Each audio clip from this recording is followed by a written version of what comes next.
Hi guys, Barry from Cloth vs Glass here, and today I'm going to be doing an unboxing of a new router that I just bought off online. Now the brand we're looking at here is Asus, and it's the RT-N66U.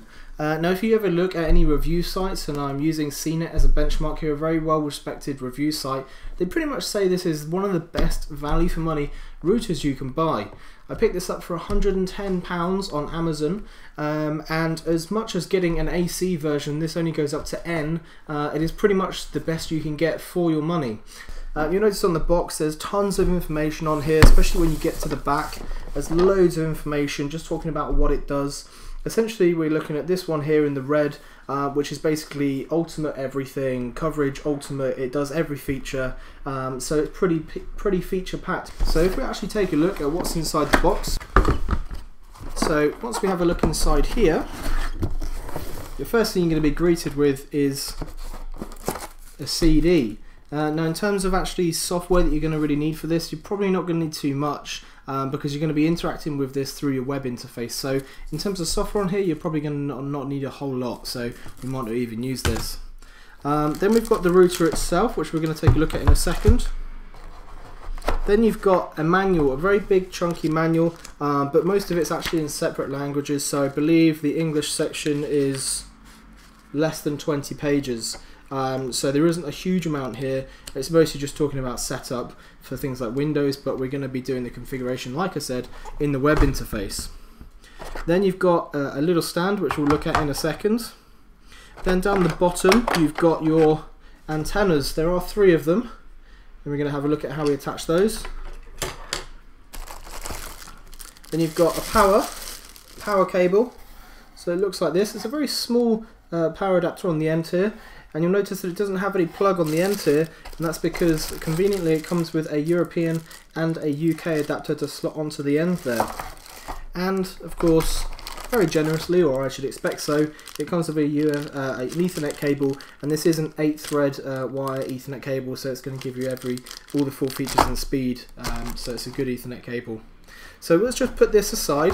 We're going to actually have a look at the router itself. The main parts you're going to need are the stand, the router itself, and the antenna cables, of course the power cable, but we'll go into that later. So let's just have a look at the actual box itself. The first thing you're going to notice with the router is that it's pretty well designed. It looks pretty snazzy.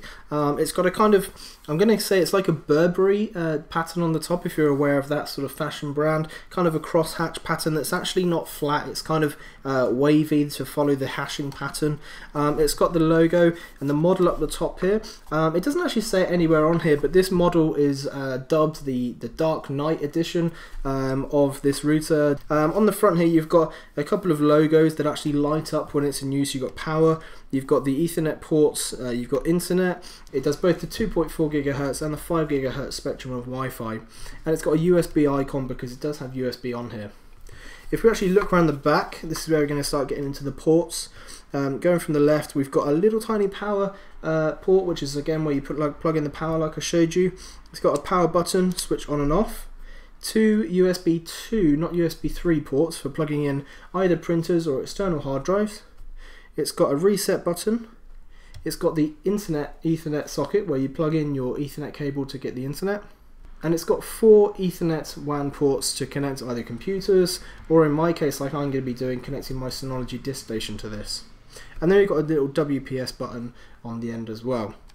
If we actually turn onto the bottom, we can see that pretty much it's just dominated by loads of vents. That's mostly because this can get pretty hot because it's doing quite a lot, and compared to some of the other models that I looked at, it's really heavy. The first thing you'll notice that it's actually got quite a good weight to it, which kind of gives you an idea of how good this router is. So if we actually look at how we put this thing together, you're going to want to first of all attach, of course, the antennas. These are really easy to do. You literally just screw them on. And they can take a second to actually find the thread because they've got some quite big threads on them, but once you do, they just actually screw on. You don't want to do them up too tight, just until they stop moving. We'll do the second one, and the third. And that's pretty much it. So there's the antennas screwed on, but you'll actually notice that they actually can fold down to a 90-degree angle, and they can actually swivel to left to right as well. You actually notice that when you're folding them down, there is actually a little click at about 45 degrees, so you can have either straight, 45 and 90, or you can have it however you want.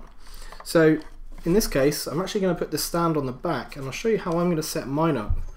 So just before I do though, this is how a lot of people might have theirs simply set up, just sat on a desk or underneath something like that. But the stand actually makes it look a bit cooler, because what we can do is we can pop in the stand, simply clicks into the back,